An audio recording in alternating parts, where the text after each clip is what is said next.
We were separated and ready to sign the divorce papers. And now we're traveling the world and embracing a life of adventure.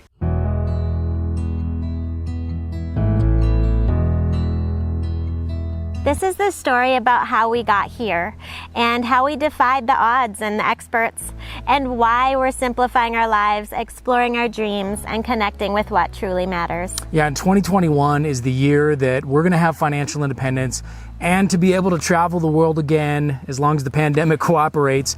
But connecting also means connecting with each other and ensuring that we have a strong relationship.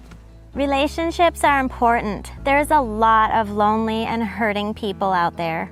So in this video, we're going to share with you how we went from a hurting, lonely, and broken marriage to a healthy, strong marriage filled with excitement and happiness.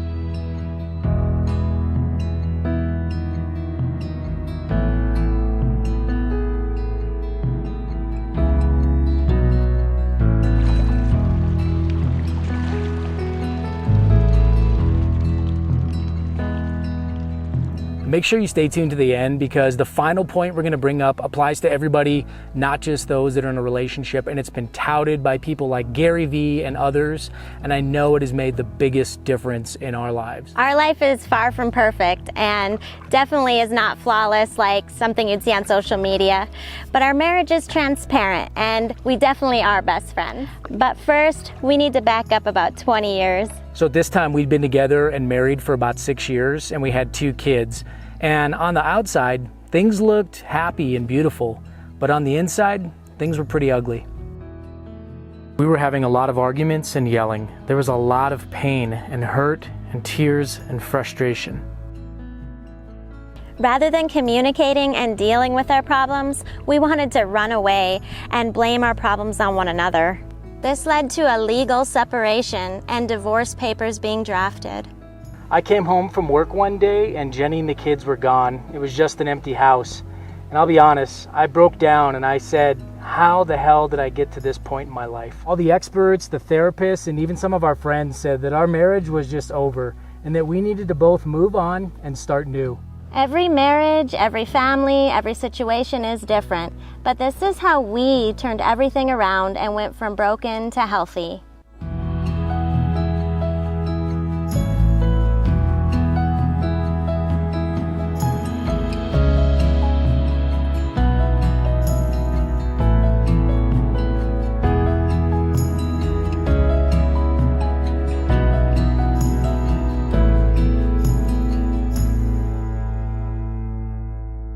This is just a very small glimpse of some of the ways and techniques we've used to fix our marriage. There is no one quick fix. If you're struggling, please comment or reach out to us on our website for additional resources.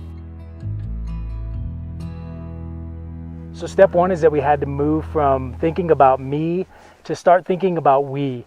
So we brought a lot of selfishness and baggage into our marriage.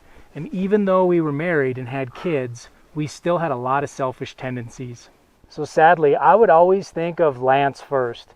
I would always put my wants and needs ahead of Jenny and the kids. We really had to work on ourselves and be completely honest about our own flaws and shortcomings. We still loved each other, but the question became, was it healthy for us to stay together? Through a lot of prayer and spiritual growth, our hearts changed and we started to heal, connect, and renew our marriage, which we had made a big mess of. So we had to realize that now we were a team and not individuals. Nothing would come between us, not jobs, friends, families, hobbies, or goals. Now this doesn't mean that we completely forgot about ourselves. We still had our own lives, identities, and goals, but we filtered these through the lens of our marriage and the family. So in our marriage, we're a team now, and that became the #1 priority over our selfishness.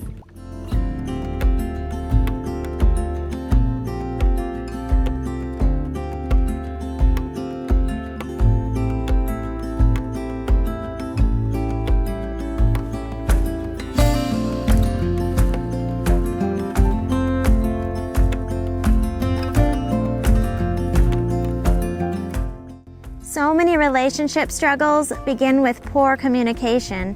So the goal of effective communication should really focus on seeking common ground and seeking to understand one another. Yeah, but often we would start our communication style from either an attacking or a defensive style, and we were more concerned with being right or venting our feelings than we were with mutual understanding and unity of the marriage. Yeah, so when communicating or even arguing, the main goal does need to be about seeking unity and not division. So we really need to be intentional on actively listening to one another and staying away from accusatory or defensive tones. It's important not to make assumptions or accuse motive or assume that you know how they're feeling or what they're trying to say, but instead really take the time to seek and understand their point of view.